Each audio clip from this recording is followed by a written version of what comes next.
రాకాసులు ఇక లేరని ఆకాశానికి చెప్పని ఈ రక్తాక్షర లేఖని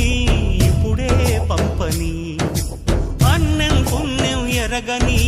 మా సీమకి రమ్మని ఆహ్వానం అందించని మెరిసే చూపుని తొలగింది ముప్పు అని నీలి మప్పు మనసారా నవ్వని